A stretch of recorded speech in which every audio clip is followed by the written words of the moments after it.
سویرے سویرے نا میری والدہ، آپ کو پتہ ہے دیہاتوں میں سامنے بھینسیں رکھی ہوتی تھی، تو اماں جی یعنی وہ سویرے اٹھ کے دودھ رڑک کے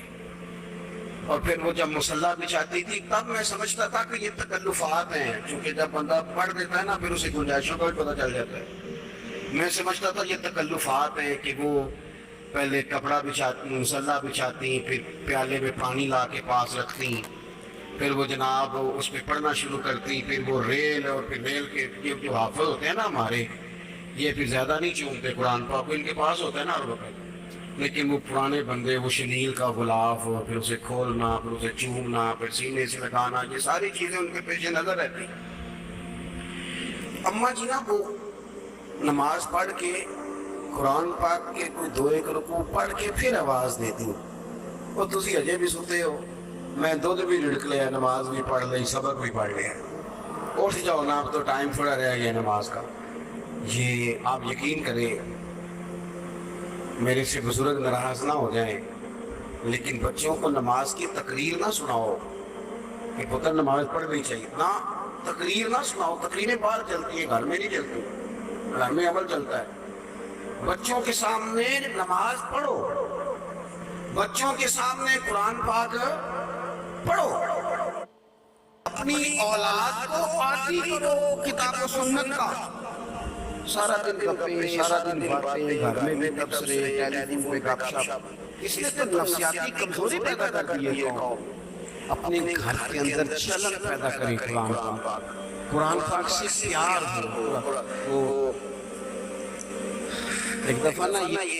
یہ ضلع شیخ پورہ کے کسی گاؤں میں ایک آڑتی تھا، یہ منڈی میں آڑت، پرانی بات ہے پاکستان بننے سے پہلے، سادہ سا بندہ تھا، داڑھی رکھی تھی، 5 وقت نماز پڑھتا تھا، تو فوت ہو گیا، آڑت کرتا تھا تو اس کی قبر سے خوشبو آنے لگ گئی۔ یہ کدی کسی پیر کی قبر چون دی تو پھر کوئی ملیا نے بٹت کرنی سی پیرا دے، پھر تو کمال ہو جانا۔ اللہ خیر فرمائے، اللہ ماشاء، پھر کوئی کہانی کوئی کرامت ہی تو اسے جوڑ جاڑ کے بھی لوگ بنا لے، لیکن وہ سادہ آدمی تھا، قبر سے خوشبو آنے لگ گئی، شور پڑ گیا، لوگ جمع ہو گئے، بندے نا آہستہ آہستہ وہ عدت ختم ہوئی تو اس کی خاتون سے کہنے لگے کہ مثلا انگوٹھا چھاپ بندہ تھا، سائن بھی نہیں کرنے آتے، آخر کوئی تو عمل ہوگا، لیکن اسے نا قرآن پاک سے بڑا پیار تھا، پڑھا ہوا نہیں تھا، وہ ہر روز وضو کر کے نا دن میں 2 وقت قرآن پاک کھولتا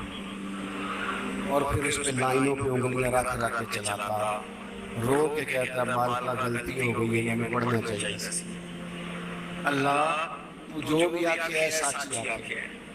تیرا کلام بڑا سچا ہے، مالک تو بڑا کریم ہے، تو میرے واسطے خیر دیا گلہ کی۔ کہتے ہیں وہ قرآن پاک سے بڑا پیار کرتا تھا، بیماری، تندرستی، سفر، حضر، قرآن سے بڑا پیار کیا۔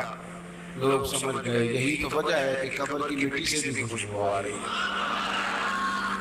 اچھا، میں بعض جگہوں پہ میں نے مجھے زندگی میں ایسے بھی تجربات ہوئے کہ یار یہ اللہ کی کتاب ہے۔ میں جہاز میں بیٹھا تھا تو موبائل پہ میں نے قرآن شریف کھول لیا، میں نے کہا چلو اتنی دیر کی فلائٹ ہے کچھ پڑھتے ہیں، لیکن میرے دل میں بدگمانی ہے، کبھی کبھی پگڑی داری والا بندہ میری طرح اللہ معاف کرے سمجھ لیتے ہیں نا میں ایک بھی یہ بھی کبھی کبھی بدگمانی آ جاتی تھی۔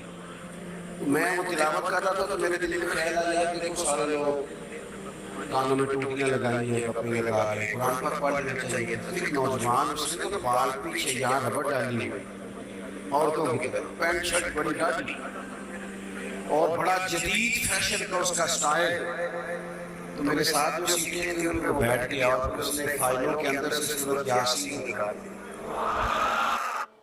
جب اس کو میں نے تلاوت کر کے دیکھا نا تو میں نے دل میں معافی بھی مانگی اللہ سے، اور میرے دل میں یہ بھی خیال آیا کہ یہ اللہ کا قرآن ہے، مولوی وہ قاری صاحب، حافظ صاحب، وہ فلان صاحب اپنے جیسے لوگوں سے نیک لوگوں کی بات نہیں کر رہا، تو نہ پڑھے تو تو کیا سمجھتا ہے کہ پڑھتے بھی نہیں؟ یہ تو اللہ کا قرآن ہے، یہ پڑھا جاتا تھا، پڑھا جاتا ہے اور قیامت کے بعد بھی پڑھا جاتا رہے گا۔ یعنی اگر میں آپ نہیں پڑھیں گے تو یہ محتاج نہیں کہ کس کس سے آپ پڑھوا رہا ہے، کون کون پڑھ رہا ہے، کس طرح لوگ پڑھ رہے ہیں، تو قرآن پاک سے محبت کریں. آج زور کے بعد پڑھ لینے کی دو چار چار آیتیں. چلو میں کہ تو آ کے ہاتھ کھڑے کرو، یہ سب چھوٹوں سی دیگر بھی نہیں کرتے، تھوڑا سا پڑھ لیں گے انشاءاللہ تعالی. اچھا 2-3 دن میرے کہنے پہ پڑھیں آپ، 2-3 دن صرف، لمبا نہیں. میرا جو تجربہ ہے، جو بندہ صبح صرف 2 دن الارم سے اٹھے گا نماز کے لیے فجر میں، تیسرے دن خود بخود آنکھ کھل جاتی. اللہ نے نہ یہ دماغ کا کمپیوٹر اس طرح کا بنایا ہے کہ نیند بھی اس میں فٹ ہوتی ہے کہ کسی سے دیر تک سونا ہے.